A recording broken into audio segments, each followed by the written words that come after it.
Hello, Plaid Man here. How are you doing? So we're doing another movie review.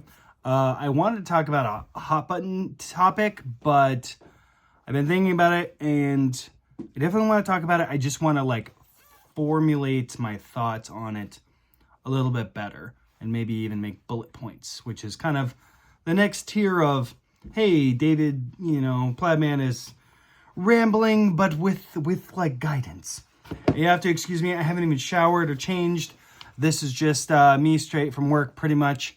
Okay, so the movie review, the movie Ramble, if you will, is about a wonderful movie with Paul Walker called Running Scared.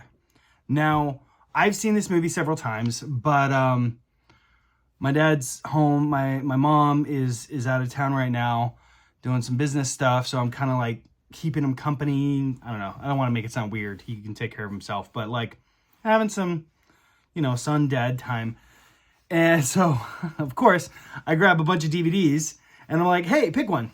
And he hadn't seen it. And I was like, oh. And he thought maybe I have seen this. I don't know.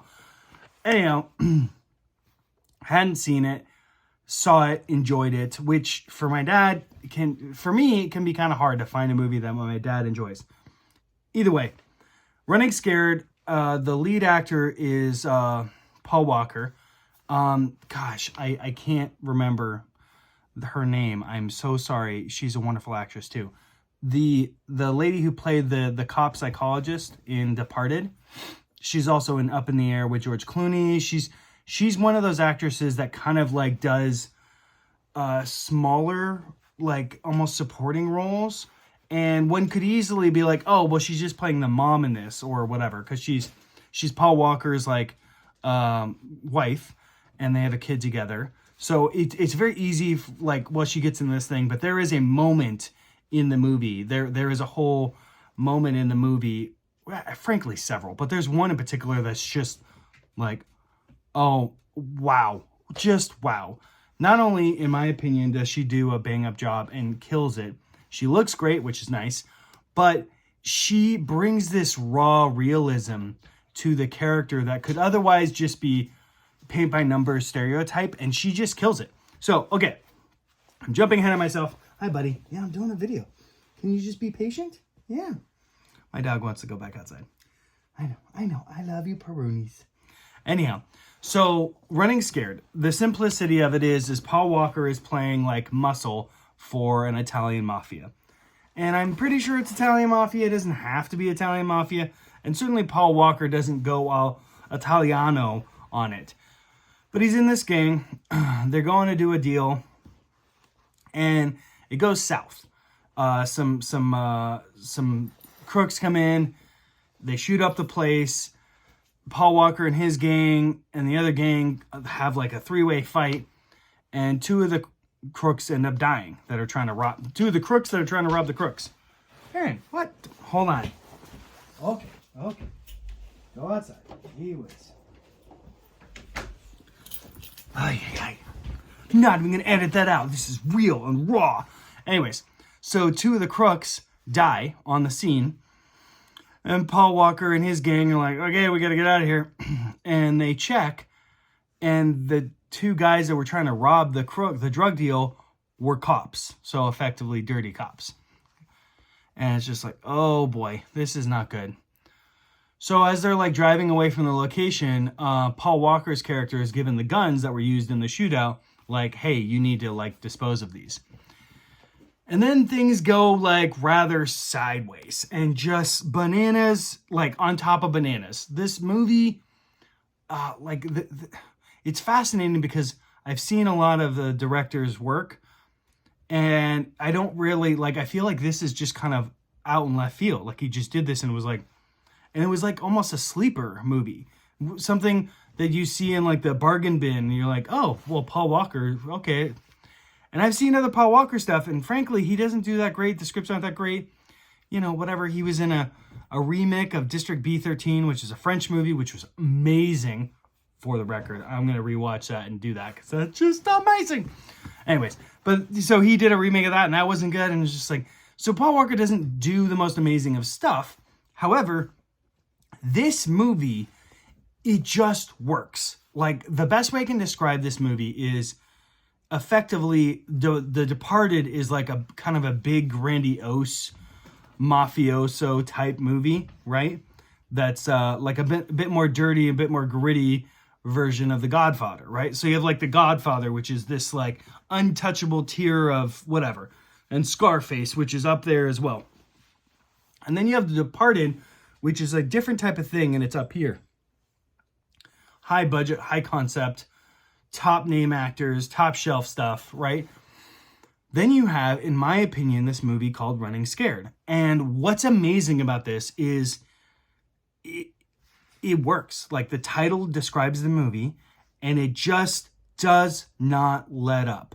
There is maybe in like an hour, an hour and a half runtime, there's like maybe 10 minutes, 15, maybe 20 minutes of the movie that is like slow, but that's it. That's it. And there's no like moments where like, oh, we're going to explain all these things and this and that and that. It's like, no, we're just going. We're just going full tilt bore, just try and catch up. And another thing I loved about it is the caricatures. I would say characters, but it's almost like there are people in the film that are playing this role, whether like one is a junkie and one is a this, one is a that. And they're almost going over the top on what they are, but it works for the movie. And fascinatingly, there's a part where they do meet a junkie, and it's like the junkie and there's this other person in the scene. And because the other person's a kid, you're seeing the junkie through the perspective of how a kid might see a junkie. And it's like, wait, what? And then it's weird, and they don't really put a lot of attention on it. But having seen it several times, I'm like, I think that's what they were doing. Because then there's another time where a non-kid sees, the main character sees the junkie, and he just looks like a junkie. And you're like, but what's the disconnect? And the disconnect is a kid's perspective, right? A 10-year-old kid's perspective of this entity, an adult's perspective, and how they look at it. And you're just like, wow, that's deep and interesting and well played. And it's the director doesn't focus on it too much. It's just like a little treat. To me, this movie is filled with like little treats, little breadcrumbs that if you watch once or even twice or three times, like I have, you pick up along the way, and you're just like, whoa, that's cool. And frankly, I don't want to wax like philosophical, because the movie is not like a philosophical movie. It bangs it out of the park with what it's trying to do. So to me, what I would give this and crown this is like the independent Departed. Like, if you like the movie Departed, you want some more gangster movies like I do, watch Running Scared with Paul Walker, because to me, you're effectively getting a lot of that, but it's not watered down. It's like a different flavor. It's a different thing. It's faster. It's grittier. It punches you in the gut and it hits you in the face and says, "Do you want another?" And you're just like, I can't even talk right now. Oh my God, what just happened? What? And okay, I do want to get into this other thing. And my dad brought it up, and I think it's hilarious. So when you have movies, okay, and it's like you got a shootout or whatever, one thing that I've noticed, and you probably noticed if you're a movie nut like myself, is until like John Wick, most, or even I guess before that would be like Die Hard, the heroes, they get in this fight out, right? And then they wouldn't take any resources. They wouldn't take any money. They wouldn't take any ammunition or extra guns or stuff like that. They always just like, it was like, no, they're not going to take that. They're just going to go on to the next thing. And then they're going to be woefully unprepared, don't have enough ammunition, don't have enough this, because they didn't grab any like the fight before. And it's been a source of contention for my dad and I, who've seen like all the action movies, and we're just like, what? That doesn't make any sense. And now there have been moments, and I would argue that some of the best action movies have done this, where they pick up the enemy's gun and they use it. You know, in Die Hard, he's notoriously trying to find shoes that fit him. But he'll also take other guys' guns and their ammunition and stuff like that. Like, he's very he goes out of his way to try and like survive the situation and be smart about it. And I would argue that we need more good, smart heroes. And there was a point in this movie, I don't want to give you the whole context of it, but there was a character who was offered like a lot of money and they refused. And my dad was like, yeah, but I feel like they did the wrong thing. They should have totally accepted the money and then did what they did. And I'm like, yes, but also in the context of what transpired in the film, it was, sorry, I don't want to spoil it, but in the context of what happened, it like makes sense. And to me, I feel like more movies need to do that. More movies, like, it's not enough to just put these characters in this scenario. You need to have some justification for why they're doing what they're doing. And it needs to make sense, okay? They can't just be like, well, they do it because they do it. It's like, so? That doesn't make any sense. Like, no. People get up and they go to work to make money. Why do they want money? They want money to go to the mall or to go and buy their lady things or to go to live their life, okay? They're not just going to work for fun, usually. They're going to make money to pay for their life. So, similarly, characters should be doing more and more of that in like, okay, Die Hard's a perfect example, and I don't want to give away Running Scared, so just watch it. But like, the hero needs to be going towards an objective. And frankly, the villain needs to be going towards an opposite objective. And then, you know, their objectives clash, and this is what the conflict is. If you don't do it right, then it doesn't really make sense. Especially if like the hero doesn't have like, where you get situations where it's like the hero doesn't have anything. They're just like, I exist, I'm doing what I'm doing. And it's like, but that's not, you're moving the story along.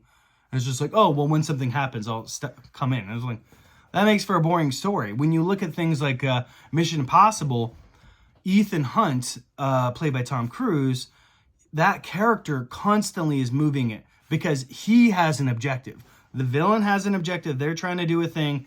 And then the hero is like, oh, counter. No, I don't want that. And everything he's doing is geared towards that objective, which arguably, in my opinion, is why those movies are so good, is because it makes sense. It's logical. It's something that you and I and everyone else, we can follow. We're like, yeah, no, that's what I would do. And frankly, that's again what I loved about Running Scared is I felt like all these people made sense. I would have met them. It makes, they're a bit out there. So like the whole movie is filled with people that I don't associate with, but I could totally see that those people exist. And I totally believe how you got to meet all these people. Like it totally works. So frankly, I'm very sad that the movie didn't like do better. But it is a good standalone film. I don't know how you can watch it. I gotta do research on like, okay, so this movie and where can you watch it? But it's called Running Scared. It's by Paul Walker. Paul Walker is the lead. Highly suggest watching it. That's it for today. That's my Plaid Man ramble. I love you all. I'll talk to you soon. Rock on. Please like, subscribe, share it to someone. Make comments, by the way. If you're like, hey, I want you to review this. I had one of my friends post a comment like, review this movie or whatever. Please, I'm going to read the comments. I may or may not review the movie. I only have so much time. I got a wife. I got 7 cats and 2 dogs, and a job. So that's all fun. But anyways, I love you all. Plaid Man out. Talk to you soon. Bye.